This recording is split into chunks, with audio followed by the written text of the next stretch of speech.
what a question you ask now. Maybe ask that again in like 15, I'm going to say 10 minutes. Yeah, because I don't think it ended. I don't think this is like, oh, she figured it out and she's going to fix herself. Okay.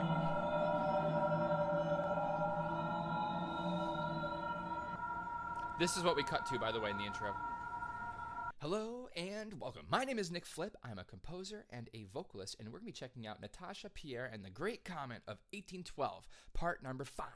Now, we just heard an actual amazing song from the musical, and we're going to be getting into what follows that. The question of why am I here on this earth? Always a great question to ask in shows because they can do something crazy now. It's just going to pan over. Usually for like me and you, when we ask ourselves, why are we here on this earth? We kind of just convince ourselves we need to like clean up around the house more and work harder and try to meet new people and you know, give back to the community. But for him, I think he's about to do something crazy. Okay, I think he's about to do something crazy. So we're about to find out. But with that in mind, I appreciate you guys all being here for this journey. It's a great show so far. These videos don't get too much views because of this isn't like, you know, that newest musical. This is like a deep cut of a musical. So thanks for being here and watching this. And we have our next musical up on the Patreon to vote for. If you want to support me and my content, you should check out the Patreon. And thank you so much for the people that do. And with that in mind, let's get into part number 5. Here we go.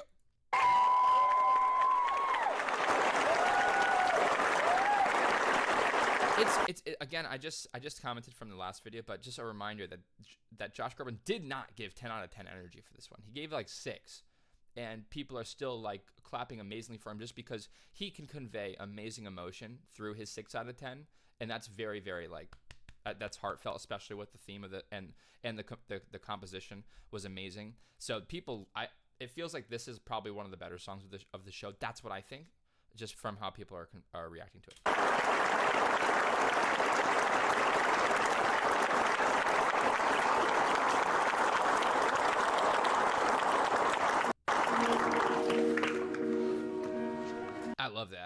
I love that. I've been in musicals where the audience won't stop clapping. Not for me, okay? Or was. And you kind of have to just start playing the song. Just like, okay, quiet down. Gotta get home.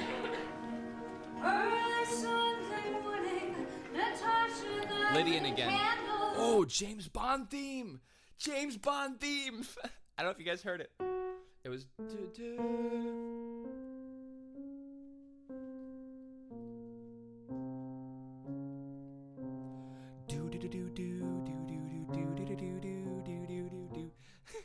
I don't know if you heard it.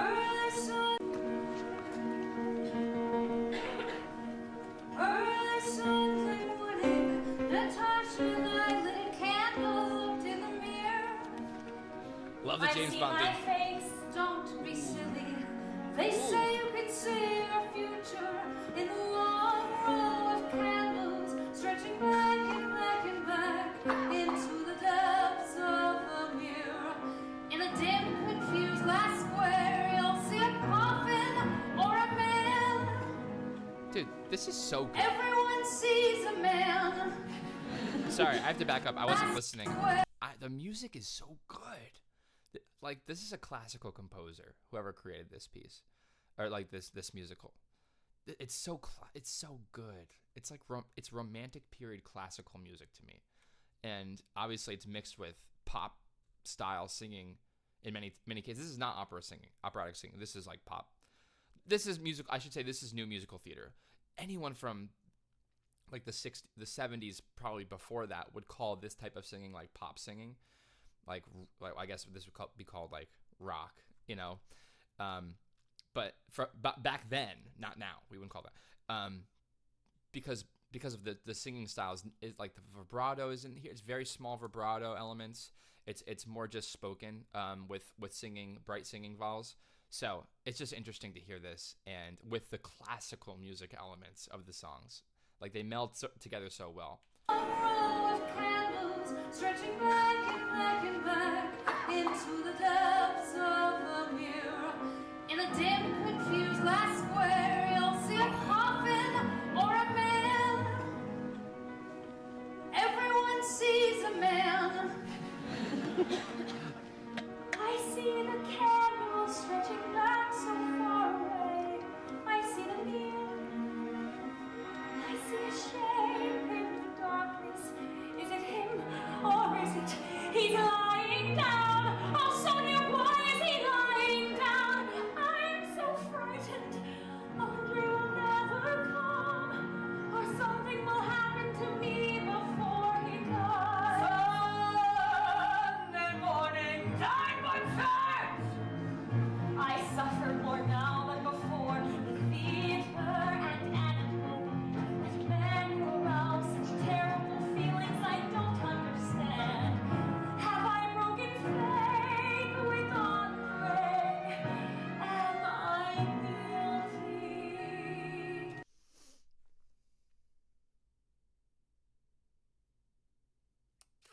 what a question you ask now.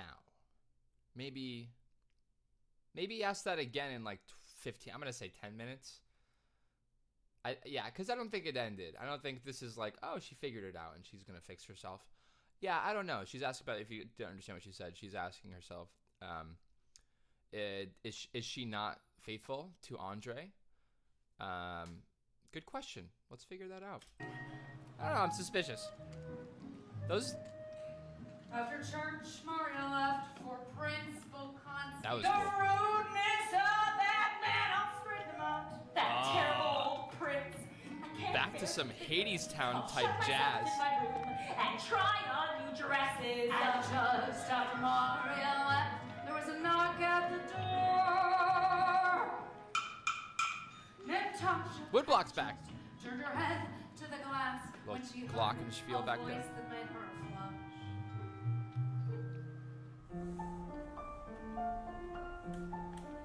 The genre changes every 16 measures.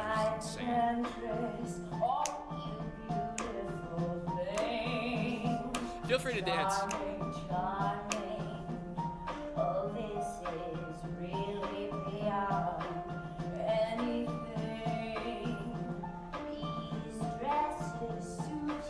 Did I say 10 minutes? I meant like 3 minutes.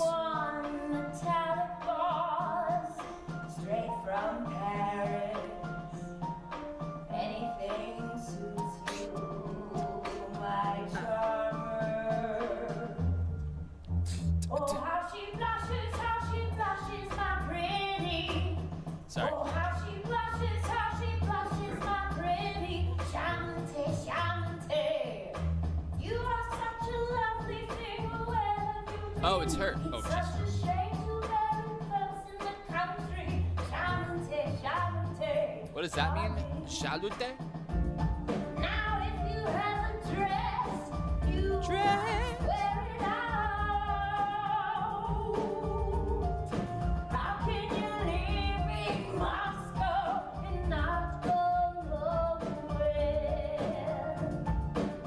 So you love somebody, darling, but that's no reason to shut yourself in. Even if you're engaged, you must wear your dress out somewhere. My brother dined with me yesterday. Oh, that's so But cool. he didn't eat a thing 'cause he was thinking about you. He kept sighing about you. Oh, how she blushes, my pretty. Dude, I just want to be friends with this composer. My goodness. It's Epic the Musical is really cool for me because it shifted genres a bunch. It shifted genres between songs. So like there was that sort of like, I look into your eyes and I. That's like a ballad, nice and slow ballad. And then like immediately after it's like, full speed ahead. Totally different song. There's a song in 7/8. There's plenty of different genres. But this one's shifting genres within the songs. Every time you get a little bit comfortable in the genre, it changes the genre. That's really hard. Because usually like composers specialize in genres, kind of. It's how it works for a composer. But this one's just like he's giving amazing classical vibes, and then he's just shifting into the harshest, dirtiest New Orleans jazz, like out of nowhere. And you're like, how do you do that? Like, how did you just segue into New Orleans? Ah, my gosh, I can't say words. I'm blown away. I'm really blown away. I think you probably know that by now, but the music is really good. Oh, how she blushes, my pretty. Oh, how she blushes, my pretty. Charmante, charmante. Chalute. You are such a lovely thing, where you been. Such a shame to wear clothes in the country. Charmante, charmante, charming. Now a woman in a dress is a frightening. She's crushing, by the way. You are not a child, you're great in scarlet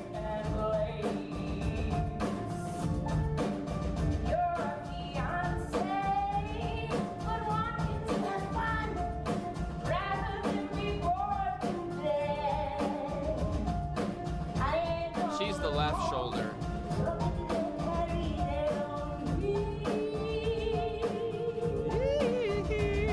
My brother is quite madly in love. Oh, I love this. He is quite madly in love with you, my dear. Oh, yeah.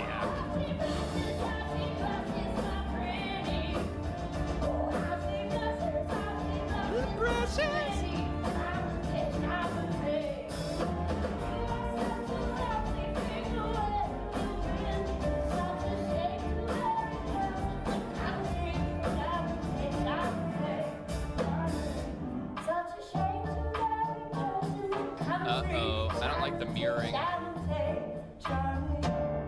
Yeah, so that didn't take like very long. I mean, let's say it's been like 3-4 minutes since I said that she was like in 10 minutes going to be unfaithful. I mean, she literally was like a second ago, being like, maybe I should be faithful. And then this girl comes over and she's like, maybe you don't. And she can be like, yeah, you're right. Like, I don't know. I don't like that. It's funny because I mentioned before, I think in the last episode, that I didn't feel plot yet. Like, what is the plot? I guess the plot is faithfulness for Natasha. The thing is, though, like, we don't have any feelings for Andre yet. We just know. I mean, I don't, because I don't know him, and so it's really hard to be.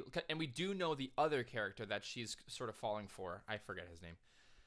Her brother. And so the realest attachments we have as consumers is Natasha and then her brother, because we know them. We don't know Andre. We just know that he's doing something, I guess, valiant, which is he's off to war. And, that from our perspective is noble in concept. And for her, she's being unfaithful to him. So we're kind of conflicted, aren't we?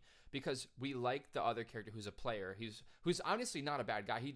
He's openly terrible, right? And she is going to marry Andre and isn't being the greatest character. So like it's that's the plot right now, is like this is us sort of figuring out where are we at? Like what do we root for? We kind of are. I don't know about you. I'm kind of okay with both scenarios, not morally, obviously, but for the sake of the entertainment of the show, it would be interesting to do both. I'm not. I obviously morally, I would rather her be faithful, but interest-wise, I think this is going to be a very interesting rest of the show, because we're halfway through the show. This is the plot, right? I mean, this is the plot. So let's keep the interest going. I mean, what are we paid for here? You know what I'm saying? Don't tell my wife. Don't tell. What once seemed so terrible now seems simple and natural.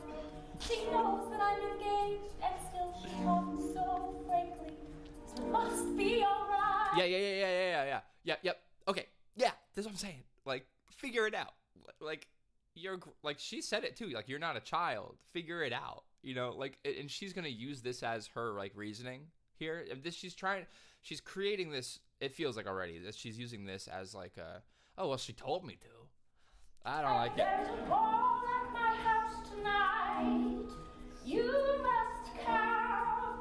Oh, your wide open, wondering eyes. You will be the prettiest there. Love this backtrack. How the thought of throwing together amuses me.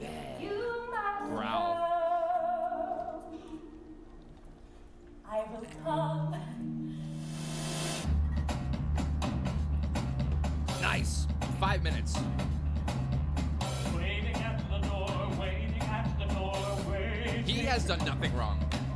He sucks, but he's open about how he sucks. How are you doing, little girls? They lose. Did I hear that right? I'm not gonna go back. But did I hear that right?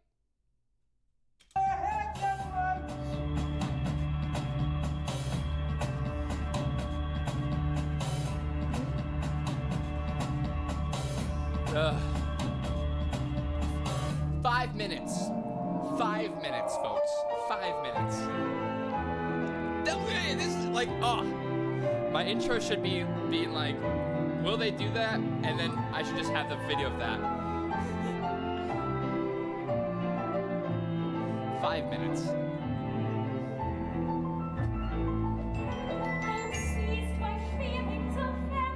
Oh my god. Sorry.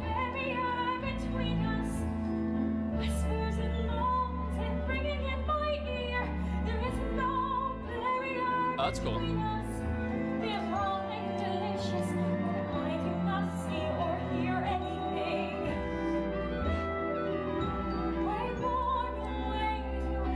Do you guys like hate that? Like hate? Every show like Hamilton 2. Has there been another show where like they were unfaithful? I mean, a lot of shows are like that, but I'm trying to think of one that we've seen together. What was the last one we saw? Heather's? No, that wasn't unfaithful. I don't think so. No, there hasn't. In fact, Sweeney Todd was like the opposite of that, actually. Well, yeah. But it just makes it fills me with disgust when your main character is doing something bad. It makes you feel gross that you're just like, you know what? I rooted for you and I don't like you. But at least my tension of being able to watch this show and know that it's interesting is now heightened because I kind of want to. Now I'm invested in your downfall. It's kind of like that. It's kind of like that Dear Evan Hansen treatment where like you're watching the main character and you're like, ooh, don't do that. Don't do that. And then he does it. And then you're like, well, let's see how this turns out. And then finally oh no, the consequences of my actions finally comes about later on. You're like, all right, I was ready for that. I'm ready for him to walk in the back door and be like, what's going on? Andre, by the way.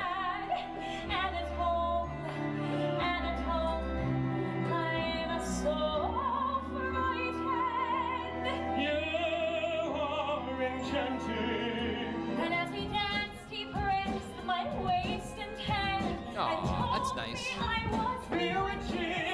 That's nice of him. I wonder why.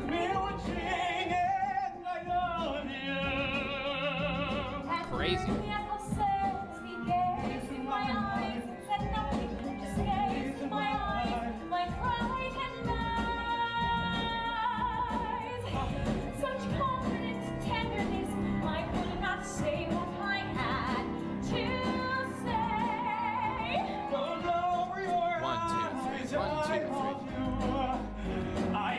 A waltz. I am in love. Yes, in my eyes, I love you.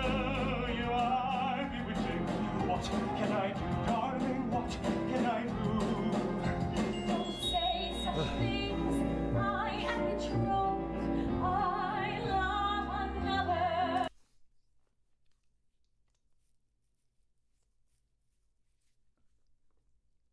Is this painful for you guys?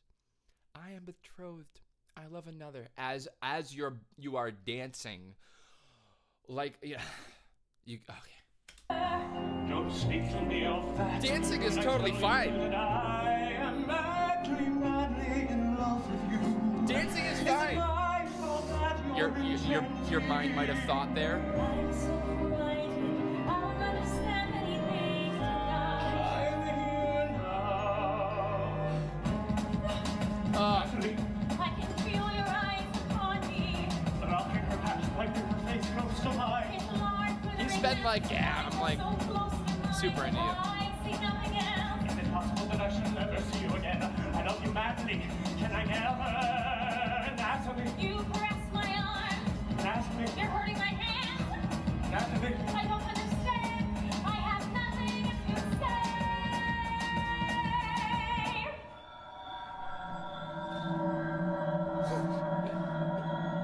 So we cut to, okay.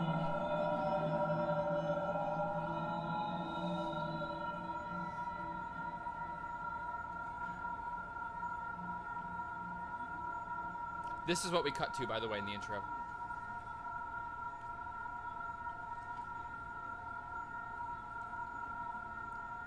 Hello? Imagine having a seat right there, and you're just like, with your kids, just like. Burning lips, red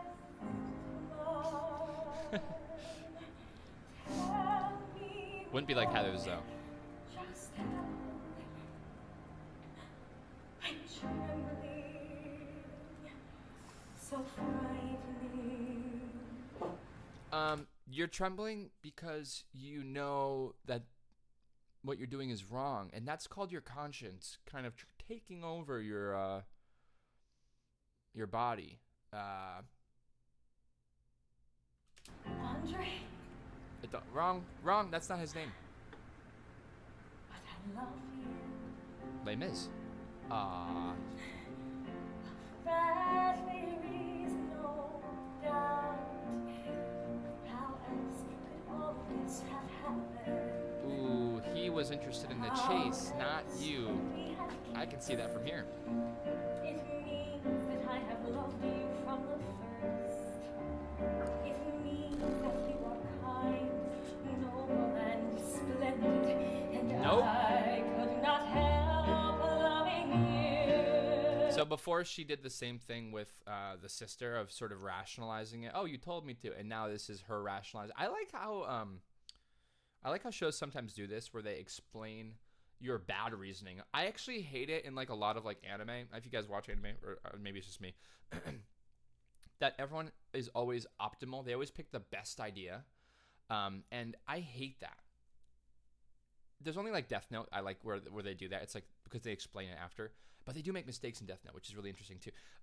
But I like it in like an Attack on Titan where they don't make the best decisions. Like I'm the armored Titan and this is the tall Titan or whatever. They don't make every good decision. I like how she's explaining her bad decisions, because I don't like it when there's a bad decision or a good decision made and it's uncharacteristic of the character.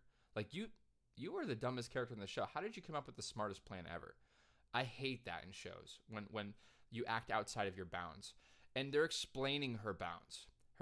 She is okay as long as she can justify it to herself. And I like that. That's a character flaw for a lot of people that you know and I know, right? If you can justify it, that means it's okay. That's a negative trait. So that's helping me understand her better, because we've only known each other for an hour and 11 minutes. So that helps me understand that. That's kind of like Heather's when they, like the main Veronica was making bad choices, and you're like, that's because one of her songs was all about how she's impulsive. It's a good way to sort of justify actions when you don't agree with them. I will love you at all. I hope he just disappears from frame.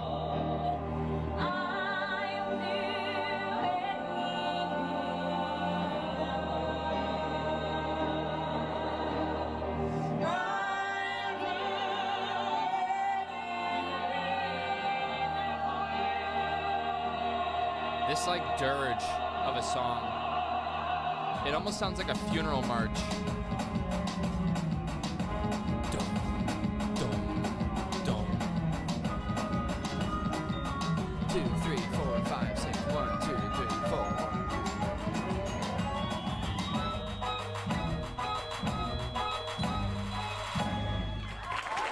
That was cool. What the heck was that? That was like a coda at the end, extended ending. It had a totally different vibe. Is that like a congratulations to him? Is that what that is? You doing like the Macarena up there?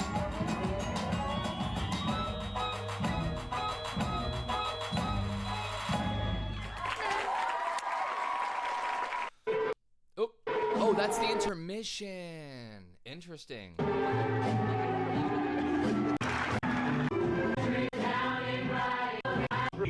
Okay, it comes back. I just want to make sure. They don't have any video footage of the next song, but we are gonna end it there. I hope you guys are enjoying this react. Again, not too many, not my best viewing videos, which is totally fine because my patrons wanted this.